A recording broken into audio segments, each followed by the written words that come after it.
Hey, what's up guys, Will here for GSM Arena.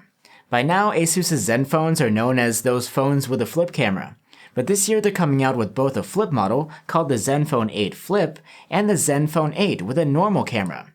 Is this flip a meaningful upgrade to consider over last year's Zenfone 7 Pro? Let's find out in our full review.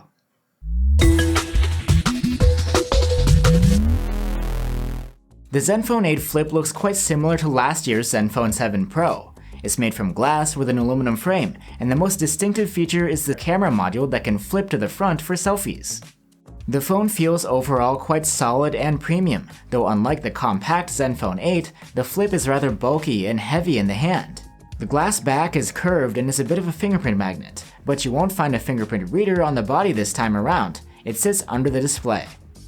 The flip mechanism itself seems basically unchanged from what we saw last year from Asus.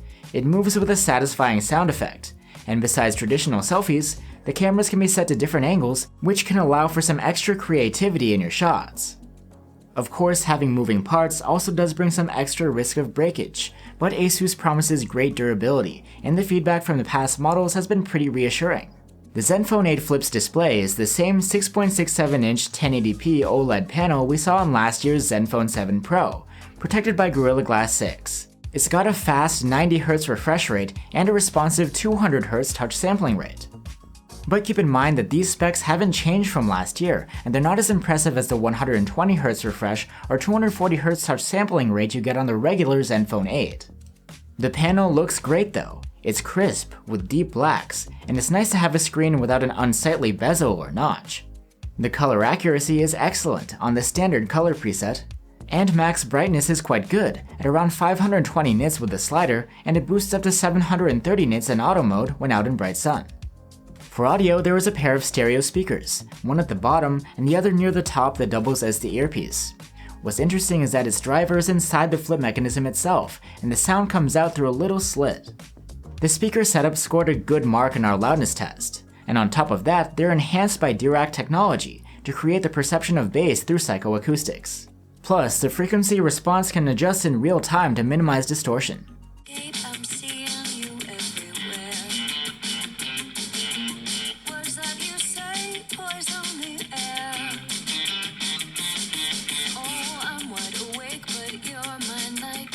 Just like last year, there's no headphone jack, so you'll need to use a dongle to plug in.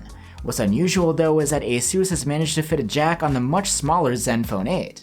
The Zenfone 8 Flip has an always-on display, which will show you the time and notifications while the phone sleeps. And yes, there is also a notification LED down at the bottom. And you get 256 gigs of storage on board the device, which is expandable via microSD. The interface of the Zenfone 8 Flip is Asus's Zen UI on top of Android 11, and they promise at least 2 major OS updates. You get a pretty standard looking home screen and notification shade, as well as an app drawer. One special feature is that you can map a function to the power button, which will activate upon a double press or holding the button down. There's an extensive battery menu which gives you quite a bit of control over apps, system power usage, and performance. There's even a dynamic mode which uses AI to optimize power use for your habits. And finally, you get a Game Genie, which can be opened with a swipe in-game, similar to what you'd find on Asus's ROG phones. This can give you real-time performance stats, as well as plenty of extensive options for your gaming. Games run great on the Zenfone 8 Flip thanks to its top-of-the-line Snapdragon 888 chipset, the same that you'd find in some of this year's most popular flagships. As you'd expect, in benchmarks the Zenfone 8 Flip sits near the top of the charts, even besting some of the more expensive phones in certain tests since it has a lower res screen to worry about.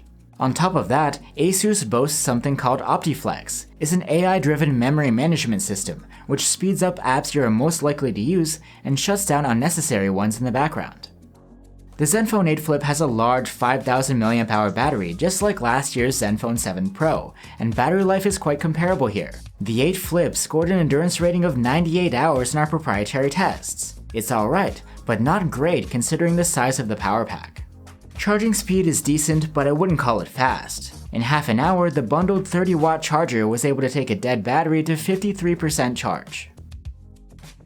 Now onto the cameras, which are the same as last year, and just like on last year's non-Pro model, you don't get OIS on any of them. The triple camera setup consists of a 64-megapixel quad-Bayer main cam, a 12-megapixel ultra-wide cam with autofocus, and an 8-megapixel telephoto cam with 3x optical zoom. As far as quality goes, not a lot has changed since the Zenfone 7 Pro, at least during the day. 16-megapixel photos from the main cam are excellent. They're quite sharp, with a high level of detail. Colors are vivid, and dynamic range is balanced. For portraits, the software will crop from the main camera and upscale it back to 16 megapixels. These still look fine though, with great edge detection and convincing defocus backgrounds. 8-megapixel zoomed shots from the telephoto cam are decent. The processing and colors are pretty close to the main cameras, but the lower resolution means you get less sharpness and detail here.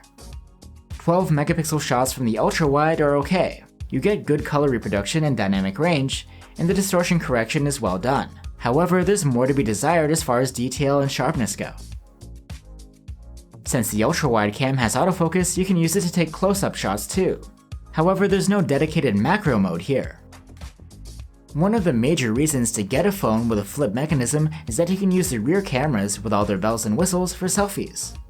Selfies taken with the main camera are tough to beat. They have autofocus, they're sharp, and they have plenty of detail, even in challenging or poorly lit scenes. Colors look natural, and dynamic range is excellent too. Ultra-wide selfies are great as well. Forget those dedicated front-facing ultra-wides, this blows them out of the water. The processing is just as nice as the main cams, but these come out a little softer. You can also take a selfie using the telephoto cam, but I'm not really sure why you'd want to. Let's move on to low-light shooting. You don't get an auto night mode like you do with the regular Zenfone 8. Using the default photo mode will result in shots that are often noisy, soft, and lacking in contrast. Light sources and highlights are clipped, though shadows come out bright and detailed. You can switch on a dedicated night mode with either 4 or 6 seconds of exposure, and the longer option will get you a clearer and more detailed result, and it's often brighter too.